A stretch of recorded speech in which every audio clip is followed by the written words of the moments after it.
The M1 Spend feature from M1 Finance is a fully mobile checking account that blends two of my favorite things in the world, and that would be digital banking and automated investing. So today let's take a look at everything that M1 Spend has to offer and help you decide if this is a good financial tool for you. All right, let's jump right into it.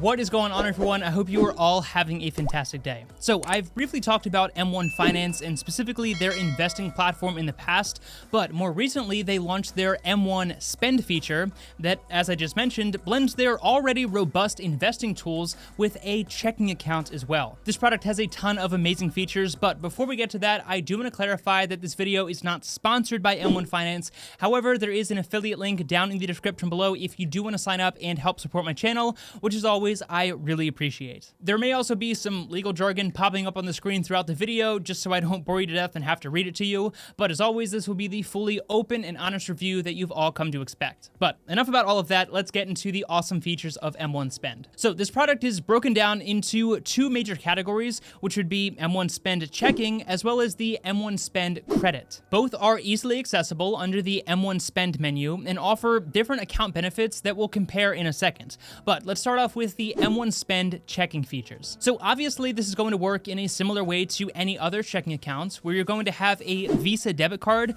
that you can use to make those in-person purchases or purchases online anywhere that Visa is accepted. But despite the fact that this is a checking account that traditionally offers no interest rate at all, M1 Plus members are going to earn 1% APY on their M1 Spend Plus checking account, as well as 1% cash back on purchases made with your Visa debit card. I'll get more into exactly what M1 Plus is later on in the video, but I will just mention that this usually has an annual fee of $125, but right now M1 Finance is actually waiving that fee for your first year, meaning you can try out all of these premium benefits for an entire year for completely free, plus the $95 annual fee for the M1 Spend credit card is also waived in your first year if you are an M1 Plus member. So needless to say, if you are going to give this platform a shot, then you'll definitely want to sign up for M1 Plus. Again, more on that in a second, but going back to the checking account, you also have the ability to send checks and schedule one-time or recurring paper checks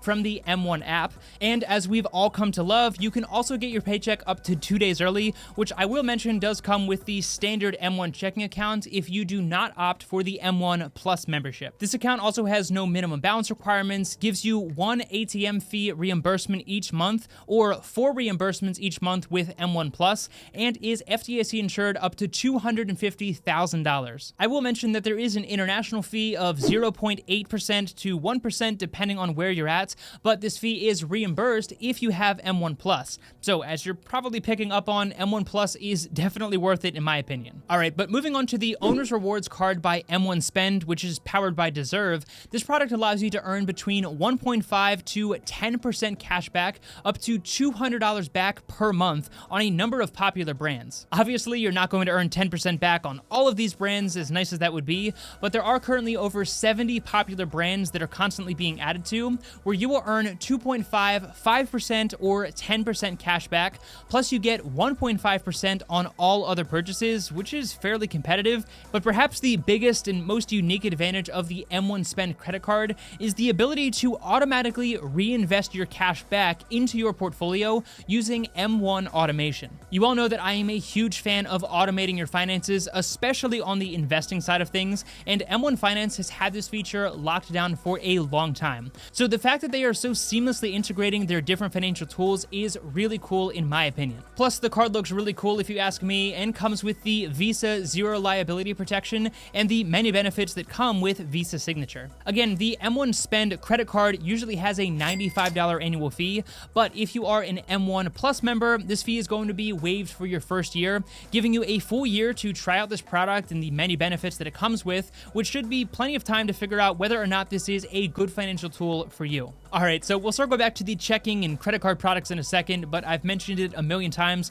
so I feel like I should clarify exactly what your M1 Plus membership is. Essentially, this is just the premium version of the M1 Finance platform, and I'll say from the start that in my opinion, again, if you are going to use the M1 Finance platform as a whole and the various financial tools that they offer, then becoming an M1 Plus member is kind of a no-brainer, and you will probably save money in the long term. the reason I say that is because the many advantages that it offers, such as extended trading windows on your investing, smart transfers and custodial accounts on the investing side of things, reduced interest rates on M1 borrow products, increased APY and cashback on your checking products, as we talked about earlier in the video, as well as the elimination of international transaction fees, the 4 monthly ATM fee reimbursements that you now get instead of 1, plus the substantial increase in cashback on your M1 Spend credit card, the ability to reinvest your rewards, and the many benefits that come with Visa Signature. I know that was a lot to take in at once, but remember, currently when you become an M1 Plus member, you have your first year fee of $125 waived, plus they will waive the $95 annual fee for the M1 Spend credit card, which basically means that you're getting an over $200 value right out of the gates just by joining M1 Plus. Alright, so with all of that stuff in mind, what do I think of the M1 Spend accounts, and how does it stack up against similar options on the market? Well, for starters, I'll say that, as I've mentioned many times, if you are going to use M1 Finance, I really do highly recommend that you sign up for M1 Plus for all of the reasons that I've talked about throughout the video. And looking at it through that lens, this account offers some really competitive features that I personally love. 1% APY isn't anything mind-blowing, but the fact that this is on a checking account is very competitive, plus unlimited 1% cashback on a debit card is also incredibly rare on the market currently. We've all become accustomed to the features of early direct deposit and no minimum balance requirements and all of that good stuff, but you all know that I am always a fan of a financial platform that blends different financial tools from banking to investing to borrowing all under one app. And I think that M1 Spend really fills the final void that was existing in the M1 Finance platform for a long time. The credit card really takes this to the next level, and the fact that you are able to easily have your investing, borrowing, banking, and credit card all linked together gets a huge thumbs up from me, and will probably save you a lot of time and headaches if you decide to make this your main financial tool for all of those different financial products. I would like to see them add a more robust ATM network like Allpoint or MoneyPass, but to be completely honest with you, I couldn't tell you the last time that I personally used an ATM or used cash for anything for that matter, so the fact that you do get those ATM reimbursements each month is at least enough for me in the off chance that I did need to withdraw cash for some reason. I've got nothing but good things to say when it comes to the M1 Finance app as a whole, and considering how popular this platform is, it's really no surprise that the app is incredibly well designed, easy to learn,